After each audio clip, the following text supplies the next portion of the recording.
dams. Of course, we have a lot of waterways and bridges here in the natural state. The incident in Baltimore triggering fears that something like that could happen here. Now, RDOT spokesperson Dave Parker says we don't have any vessels as big as the one that struck the bridge in Baltimore, but it doesn't mean smaller ones are not a threat. And for that, they have plans in place in case any of our barges or tows do hit a bridge.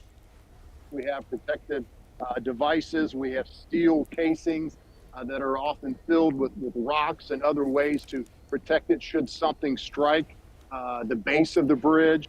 And RDOT crews are constantly inspecting bridges in Arkansas to make sure they're strong enough to withstand whatever might come their way.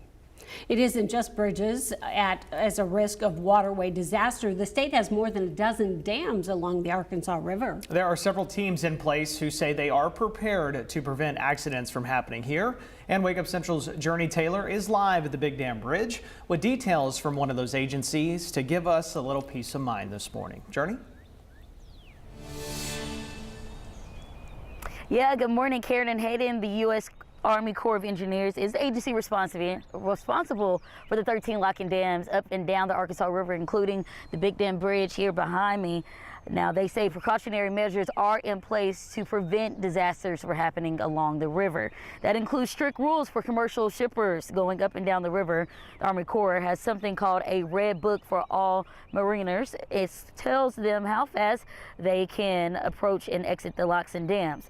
That way, if they were to lose control, they'll already be going slow enough that any collision would do minimum damage.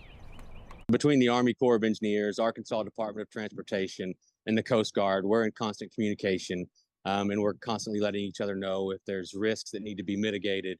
And so we think we're very well prepared and that we could prevent an incident like this, like that happened in Baltimore, from happening here. Barges are also required to have deckhands with ropes in case something breaks free. 115 barge tow is equivalent to a 780 18-wheelers.